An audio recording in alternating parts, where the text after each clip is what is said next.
Cepet. Pokoknya nek iso ki ora usah nganggo ambegan. Oh.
Tak SMS. Oh, baru.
matur sembah nuwun.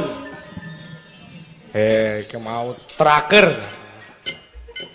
Masalahe dawuhe Keng Raka Mas Bagus Rama Wijaya. Rama, Mas Rama. Jam 2 rampung kan? Oke. Ambok iki arep saiki rampung wae apa-apa kok. Saiki wae ya. Ora ngono kok nak gelo. Nak gelo engko arek dadi Rama. Sing arep nambani sapa? Ayo cewek. Apa ndek cewek? Duwe padake. Malah apa-apa pinter kok ya. Semare ki ndi golekno kowe malah diumpetke. Lah. Kon ngetokke iki. Ngono apa kowe. Nah, malah nonton wae kaya ditanggap. Hei!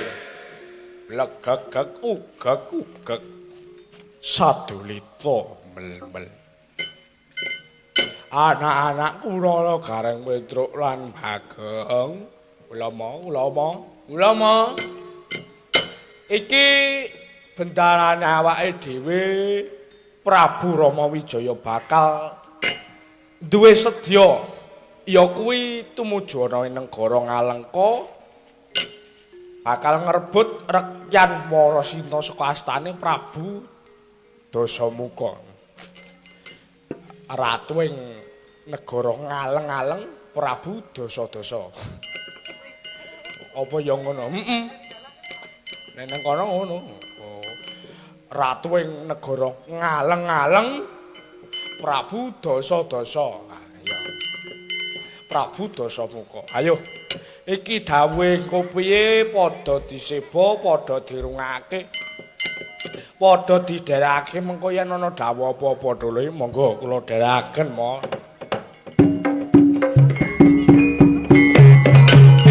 Mareka ten prayit prasemure seka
gonjang ganjing langit kelap-kelap katon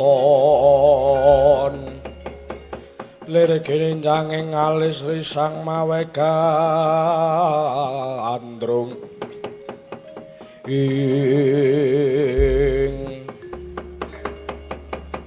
Anoman kula ten dawuh Dewaji sira nderekake satriya kang sowan ana ngarsane sun sapa iki Anoman monggo kula aturi dangu piyambak sinuwun iya yen mengkono prayogena nggol mulungguh Anoman nuwun datu ngestaken dawuh Raden durung tau tepung tur durung tau wano sapa kang dadi kekasihmu inggih dipun tempangaken sinuwun kula menika kadang nata negara ing Ngalengka kula pun Wibisana rayinipun Kaka Prabu Dasamuka kula ngaturaken sembah sumengkemi pangabekti sandhap padha paduka Sang Prabu Rama Wijaya iya Raden Wibisana wis ndak tampa dene gawe kagiyating atining sun apa to sedyamu dene sowan ana ing ngarsaku duh waleh-waleh menapa Sang Prabu Rama Wijaya kula naun badhe kepengin nderek ngayom wonten ing sandhap padha paduka sesembahan kula sinuwun Prabu Rama Wijaya amargi menapa kula sanget boten remen kalian watak angkaranipun Kakang Mas Dasamuka